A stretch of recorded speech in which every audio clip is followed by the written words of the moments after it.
उस विषय का मनन करके उसकी स्फुरणा को संकल्प रूप में बदल देना और उसको चेष्टा में उतार देना। और इतना कहने में समय ज्यादा लगा, उसको करने में नहीं लगता, तत्काल तदात्म कर देता है, उपासक को समय नहीं देता। संकल्प करेगा, नहीं आज के बाद हाथ उठा के कहता हूं गुरु की शपथ, इष्ट की शपथ, ऐसा नहीं।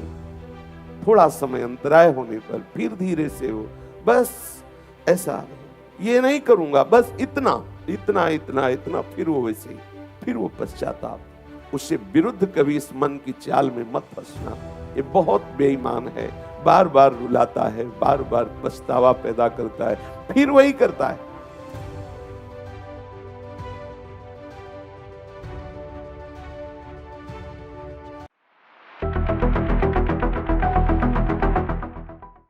ब्रज गोपी जनों के लिए कहा गया, मुरारी पादार्पित चित्त वृत्ति। उनकी चित्त वृत्तियां ही मुरारी स्वरूप हो चुकी हैं। उनकी एक एक वृत्ति लगाना नहीं है, वो भगवदाकार श्री कृष्णाकार एक एक वृत्ति हो गई। यह कृपा का स्वरूप।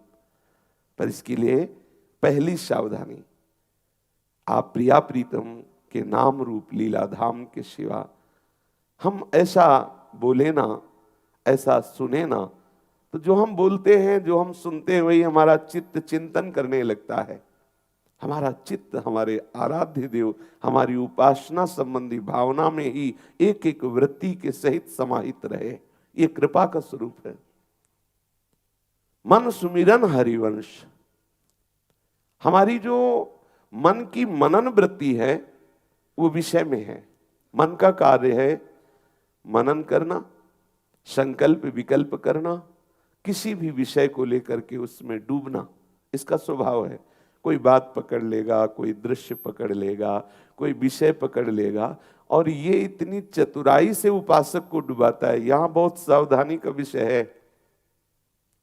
हमारा मन हमको सिखाता है, जैसे सामने कोई ऐसा दृश्य है जो हमें नष्ट कर देगा, मन सिखाता है, हमको छूना थोड़ी है, और देख लेना है, और हम राधा राधा रटते रहेंगे, फिर देखते रहेंगे, क्या हमें परेशान कर लेगा। समझना उसकी चाल को। फिर वो इतना तन्मय करेगा कि नाम छूट जाएगा। फिर वो धीरे से उस चेष्टा में तन्मय करके आपको क्रिया में रद्द कर देगा। ऐसे ही सारी चेष्टाएं, असत चेष्टाएं हमारे द्वारा होती हैं। सूक्ष्मता से देखना। वो पहले ढांढस बंधवाता है, विश्वास दिलाता है, नहीं ऐसा नहीं होगा, मैं ऐसा नहीं करने दूंगा, बस तुम छू लो, तुम देख लो, बस तुम संग बैठ लो, तुम ऐसा।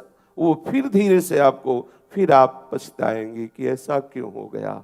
प्रत्येक चेष्टा में इसका कार्य है उस विषय का मनन करके उसकी स्फुरणा को संकल्प रूप में बदल देना और उसको चेष्टा में उतार देना। और इतना कहने में समय ज्यादा लगा, उसको करने में नहीं लगता, तत्काल तदात्म कर देता है, उपासक को समय नहीं देता।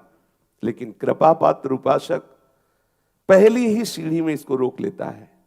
जहां स्फुरणा हुई तत्काल सावधान हो जाता है। शास्त्र विरुद्ध चेष्टा नहीं। आपको ये विश्वास दिलाएगा, ये अनुभूत विषय है, ये विश्वास दिलाएगा ऐसा करो, आपकी हानि नहीं होने वाली, हम ऐसा नहीं होने देंगे, और आपका नाश कर देगा। फिर आप पछताएंगे कि ऐसा क्यों हो गया। इसलिए प्रारंभ में ही तस्मात् शास्त्रम प्रमाणम ते कार्याकार्यो व्यवस्थितौ। आपकी गुरुवाणी, आपके आचार्यवाणी, आपके शास्त्र जो आपको आदेश करते हैं, उससे विरुद्ध कभी इस मन की चाल में मत फंसना। ये बहुत बेईमान है, बार बार रुलाता है, बार बार पछतावा पैदा करता है, फिर वही करता है। संकल्प करेगा, नहीं आज के बाद हाथ उठा के कहता हूं गुरु की शपथ, इष्ट की शपथ, ऐसा नहीं।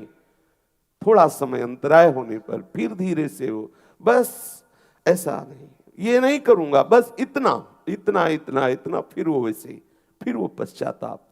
सैकड़ों बार उपासक जब हार जाता है तो फिर अंतःकरण में निराशा छा जाती है। फिर वो तो किसी तरह जीना पसंद करता है, फिर वो उपासना में चढ़ना पसंद नहीं करता। बहुत सावधान, इसकी चाल पर दृष्टि रखो। इस पर विजय प्राप्त करने के लिए मन सुमिरन, इसका सुमिरन आचार्य इष्ट के अनुकूल हो। प्रतिकूल से वर्जनम, सुमिरन ना होने दो। ये जो मनन होता है, इसमें जब आप रस लेने लगते हैं तभी ये संकल्प बनाता है, तभी आपके बिना सहयोग के इसकी कोई सामर्थ्य नहीं है। आप अपने को निर्बल समझकर इसको सबल मान बैठे हैं, इसीलिए हमारा पतन हो रहा है। बिल्कुल इसकी किसी भी चाल में शास्त्र मर्यादा का उल्लंघन न करना। शास्त्र एक एक क्रिया के लिए आदेश करता है, आप इतना देखो, आप ऐसा देखो, आप ऐसे चलो, ऐसे बोलो, ये करो। और जहां आपने मन के अनुसार किया तो आपको ये सिखाएगा, इस बात को पकड़ लीजिए कि नहीं, बुरा नहीं होने देंगे, लेकिन ये धीरे धीरे आपको उसी बुराई में डुबो देगा, फिर आप जलोगे। तो आप इतना नीचे उत्साहहीन होकर गिर गए हैं कि अब आप मन को संभाल नहीं सकते।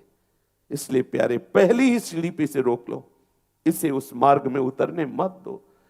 बिल्कुल शास्त्र विरुद्ध कोई भी चेष्टा जहां होने लगे तत्काल समझ लेना, ये ऐसे फुसलाता है कि हम ऐसा नहीं होने देंगे, आपको विश्वास दिलाएगा और धोखे के गर्त में डाल देगा। इसलिए प्रथम पहले ही कदम पे रोक दो। नहीं, शास्त्र आज्ञा करता है, गुरु आज्ञा करता है, मुझे ऐसा नहीं करना। वो थोड़ी देर जलाएगा, फिर शांत हो जाए। मन सुमिरन हरिवंश हित। प्रेम स्वरूप श्री वृंदावन में विराजमान सहचरियों के मध्य में प्रियालाल यही हमारे सुमिरन का विषय हो, ये हमारी कृपा का स्वरूप है। सबसे हम प्रीति करें, सबको भगवत स्वरूप मानकर, और है सब भगवत स्वरूप हैं, लेकिन रीति निवाहत आप नहीं। हम निष्काम धर्म के पथिक हैं, प्रेम धर्म के पथिक हैं। हम किसी से कोई चाह न कर बैठे, किसी से कोई अपनापन न कर बैठे, किसी से हम सुख लेने ना लगे। ये सावधानी है, ये अपनी रीति है। अपनी रीति है सुख देवे को चाव। हमें सुख प्रदान करना है, किसी से सुख लेना नहीं। सुख प्रदान करोगे, ममता रहित हो जाओगे। अपने कर्तव्य का पालन ठीक से करोगे, कहीं स्वार्थ बुद्धि नहीं रखोगे, तो उपासना बन जाएगी। उपासना आपको निर्लेप कर देगी, निर्विकार कर देगी। आप समाज में रहते हुए भी एकदम एकांत होंगे। सुख लेने की भावना आपको बांधती है। सब जीवन सुप्रीति करना पड़ेगा, करना पड़ेगा। चाहे जितने एकांत सेवी हो, व्यवहार में उतरोगे तो व्यवहार तुम्हारा भगवत स्वरूप होना चाहिए। नहीं, एकांत का अभ्यास किस काम का? एकांत का अभ्यास हमारा व्यवहार में काम करेगा। जब हम व्यवहार में हो, उस समय सबको भगवत स्वरूप, सबको सुख पहुंचाने की चेष्टा करें। रीति निवाहत आपनी, और अपने आराध्य देव की वार्ता श्रवण करने में, लीला गायन में पूर्ण विश्वास रखें कि इससे मुझे भगवत प्राप्ति हो जाएगी। विश्वास के साथ लीला गायन करें, विश्वास के साथ लीला श्रवण करें कि इससे मेरे आराध्य देव प्रसन्न होकर मुझे प्राप्त हो जाएंगे। श्रवण कथन परतीति, यह जो कृपा हरिवंश की, श्रवण कथन में परतीति हो, विश्वास हो, यह कृपा का स्वरूप है। जो हम भगवत चर्चा सुन रहे, इस पर दृढ़ विश्वास हो, एक एक शब्द पर विश्वास हो। भगवत लीला गायन कर रहे, भले हमें आनंद नहीं आ रहा, लेकिन मेरे प्रियालाल मेरे से रीझ जाएंगे, ये आपका दृढ़ विश्वास हो। भगवत प्रेमी महात्माओं का नित्य संग हो, तो आपके हृदय में अभंग प्रेम रंग प्रकाशित हो जाएगा। और उसका स्वरूप ये होगा कि आप इन्हीं नेत्रों से देख पाएंगे कि आप श्री श्यामा श्याम कैसे सुंदर है, कैसी रसकीली कर रहे, कैसी वार्ता कर रहे, इसका अनुभव करेंगे। निर्खत नित्य बिहार, पुलकित तन रोमावली, आनंद नयन सुधार, यह जो कृपा हरिवंश की, यह कृपा का स्वरूप है। हमारे ऊपर श्री जी की कृपा है, इसका यह परिचय है कृपा का। आप निरंतर नाम वाणी में, प्रियालाल के रूप चिंतन में, लीला चिंतन में, और सावधानी ये रखें कि हमारे ही इष्ट के द्वारा भेजे हुए आपके पास ऐसे व्यक्ति आएंगे जो इष्ट निष्ठा, गुरु निष्ठा, भजन निष्ठा, भक्ति निष्ठा, वैष्णव निष्ठा, इन सब से आपको डिगाने की चेष्टा करेंगे। उन्हीं के द्वारा भेजे हुए ये प्रश्न आएंगे, इसका आपको उत्तर देना होगा।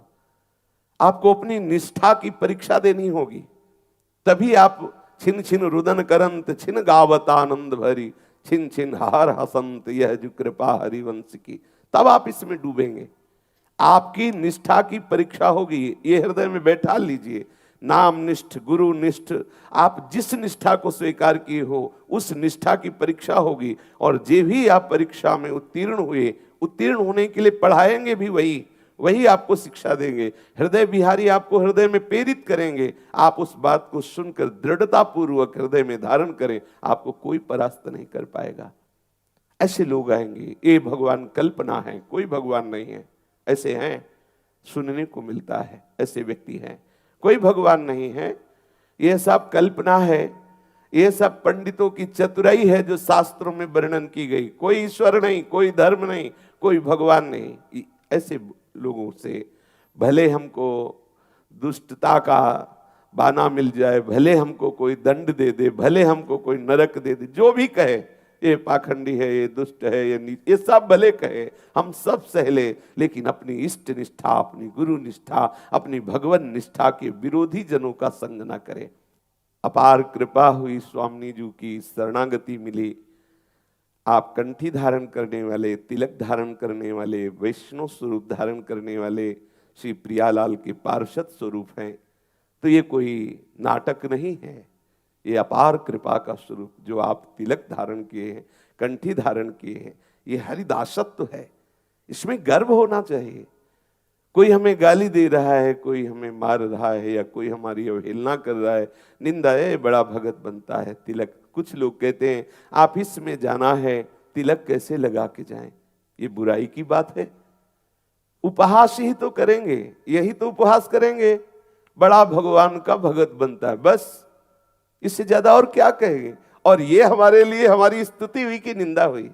हमारा संबंध प्रभु से वो उपहास में ही सही स्वीकार तो करता है। गोस्वामी जी कह रहे, हाँ कहावत सब कहत राम सहित उपहास, स्वामी सीतानाथ सो सेवक तुलसीदास। इस बात का गर्व करो, मेरे स्वामी श्यामा श्याम हैं, ये उनका दासत्व है। ये जो हम वेश धारण किए हुए हैं, या ये जो वैष्णवता धारण किए हुए हैं, इसका कोई उपहास करे, हमें कोई गाली दे, हमें कोई मारे, तो हम सहेंगे। इसके लिए हम कंठी नहीं उतार देंगे, हम तिलक नहीं मिटाल देंगे। बोले ऐसा कोई उपाय बताओ तिलक न लगाना पड़े। कैसी बुद्धि मारी गई? स्वामी के दासत्व को छुपाने के लिए तुम बोल रहे हो? अरे इसे हम खुला करके चलेंगे, फिर जो हमें गालियां मिलेंगी ना, वो हमारे स्वामी को प्रीति प्रदान करने के लिए विवश कर देंगी। ध्यान देना, जब हमें कोई गाली देगा ना इस भेष के लिए, इस कंठी के लिए, इस तिलक के लिए, और हम सहेंगे ना, तो मेरा स्वामी देख रहा है, वो रीझ जाएगा, वो प्रीति प्रदान करेगा।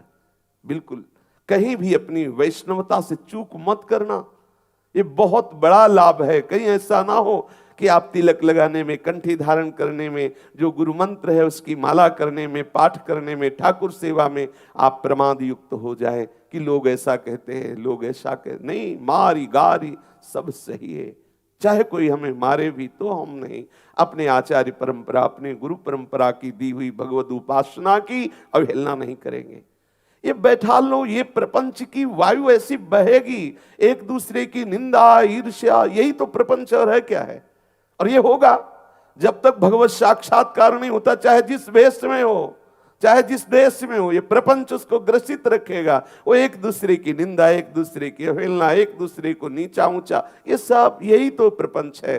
तात सुनो मायाकृत गुण और दोष अनेक, गुण या उभय न देखी, देखी सो अविवेक। अविवेकी पुरुष ये देखता है, किसी को गुणवान, किसी को गुणों से हीन, किसी को नीच, किसी की स्तुति, किसी की निंदा, ये सब मायाकृत है। एकमात्र मेरा प्रीतम है। चलो आप हमें गाली दो, आप हमें मारो, लेकिन हम प्रणाम करेंगे अंदर से, मेरे प्रीतम। आप ये पर्दा डालकर ऐसा स्वांग करके आप लीला कर रहे हो, मेरे नाथ मेरे में सामर्थ्य नहीं है, आप मुझे ऐसी सामर्थ्य दो कि मैं देख पाऊं कि मेरे गोविंद तुम ही स्वरूप में आए हो। ये भक्त का स्वरूप है। हरिराम व्यास जी कहते इसकी लज्जा रखो, तुम वैष्णव हो, तुम भगवत चरणारविंद के आश्रित हो, तुम्हें कोई गाली दे मारे सह जाओ चुपचाप, तो इससे प्रभु प्रसन्न हो जाएंगे। ऐसा मत समझो कि आपका सहना व्यर्थ जाएगा, इससे मेरे मालिक प्रसन्न हो। और मालिक की प्रसन्नता के लिए ही तो उपासना की जा रही है। बढ़िया अवसर आता है जब कोई निंदा करता है, लेकिन ये निंदा वो आग है, श्रवणेंद्रिय से जाते ही आपके हृदय को जलाएगी। यदि अहंकार है तो, अहंकार नहीं है तो शीतलता प्रदान करेगी। पकड़ना अंदर से, जब आपकी निंदा हो और आपके जलन शुरू हो जाए तो समझना ये निंदा रूपी औषधि गई, अंदर रोग है मद रूपी, गर्व रूपी, अहंकार रूपी, ये उसकी दवा करवा रहा है ठाकुर। कीन हो इस कबहों अभिमाना, सुख हो वंचह कृपा निधाना। इसमें भी कृपा है, चुपचाप सह जाओ, वो जलन आपके अहम को गला देगी, अहम को नष्ट कर देगी, आपको ऐसी भूमिका में पहुंचा देगी जहां आपके ऊपर निंदा का प्रभाव कदापि नहीं पड़ेगा। तो मारी गारी सब ही की सही है, चाहे कोई मारे भी तो सह जाए। ऐसी प्रार्थना करे प्रभु से कि हमारे अंदर इतना धैर्य दीजिए, इतनी वैष्णवता दीजिए, चाहे कोई कितना मुझे हिलाने की चेष्टा करे, हम अपनी वैष्णवता से ना हिले। से ब्याही किसी और पुरुष से है, प्रीति किसी और पुरुष से कर रही है, तो उसे जार स्त्री कहते हैं। ऐसे ही तुम प्रभु के शरणागत हो, तुम प्रभु के चरणारविंद के आश्रित वैष्णव जन हो, कभी किसी अन्य का आश्रय मत लेना, क्योंकि सब कलयुग के प्रभाव से ग्रसित है। हरिराम व्यास जी कह रहे हैं, हितजू महाराज भी कह रहे हैं, पाए जान जगत में सब जन कपटी कुटिल कलयुगी टंचु। सबको कलयुग ने स्पर्श करके बुद्धि मलिन कर दी है, इसलिए तुम किसी अन्य का आश्रय मत लेना। किसका आश्रय लो? हरि रूपी भरतार का आश्रय लो। हमारे स्वामी, हमारे प्रीतम, हमारे पति, हमारे प्राणनाथ, हमारे जीवन धन, हमारे रक्षक, हमारे आराध्य देव हैं। अपने आराध्य देव का ही आश्रय लो और संग करो विमद संतों की। जो भगवत प्रेमी महात्मा जन हैं, शरीर, विद्या, रूप, नाना प्रकार की पद प्रतिष्ठा, इसके अहम से रहित होकर प्रभु के दासत्व से युक्त है, ऐसे भगवत प्रेमी महात्माओं का संग करो। विमद, या आप अहंकार रहित होकर के भगवत प्रेमी महात्माओं का संग करो।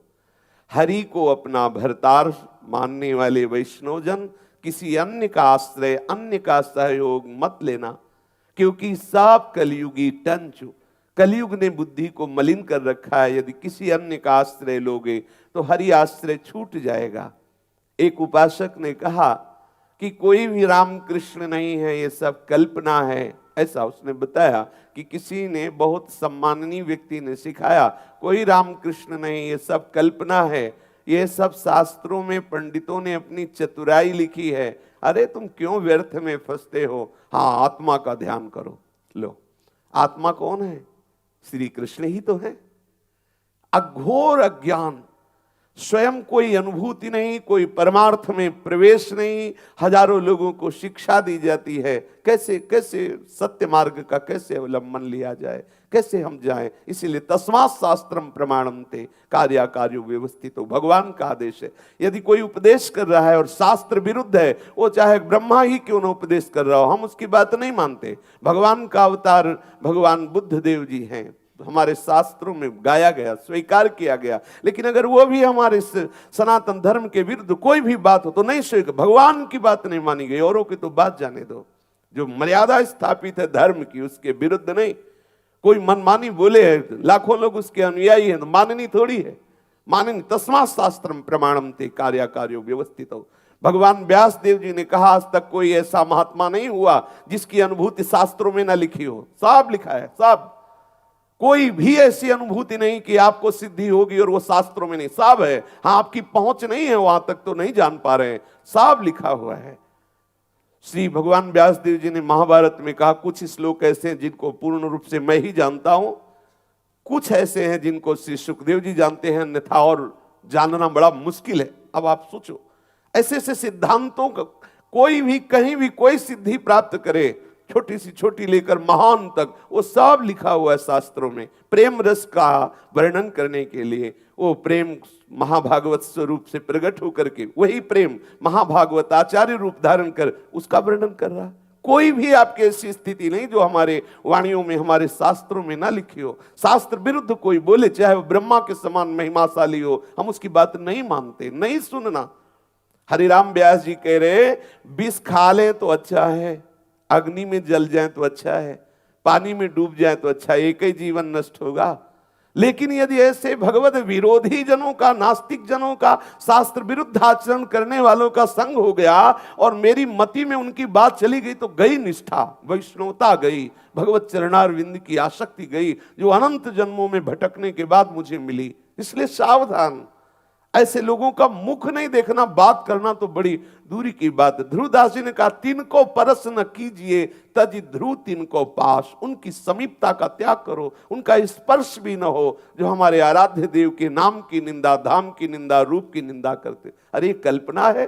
कोई आज तक ऐसा सिद्ध पुरुष बताओ जो हुआ हो, भगवान नाम न जपा हो, भगवत चरणारविंद का आश्रय न। कोई भी आदि गुरु भगवान शंकराचार्य जी कह रहे षटपदी में, हे नाथ यद्यपि हम में आप में भेद नहीं, क्योंकि अद्वैत आचार्य हैं, कह रहे हम में आप में भेद नहीं, लेकिन नाथ कैसे अभेद है? जैसे समुद्र और तरंग में, आप समुद्र हैं और हम तरंग हैं आपकी, वही जल तरंगायमान हो रहा है। लेकिन नाथ खास बात यह है कि हमारी जैसी तरंगें आप समुद्र से अनंतों निकलती रहती है, लेकिन एक तरंग में सामर्थ्य नहीं कि समुद्र को प्रकट कर दे। ये है वास्तविक स्वरूप, ये है। ठीक है अभेद बुद्धि, ठीक है ब्रह्म स्वरूप का साक्षात्कार, लेकिन आप स्वयं आचार्य कह रहे हैं, भगवान शंकराचार्य जी, सत्यपि भेदाप गमे नाथ तवा हम नमाम कीनस्तम सामुद्रो ही तरंगा क्वचिन समुद्रो न तारंगा।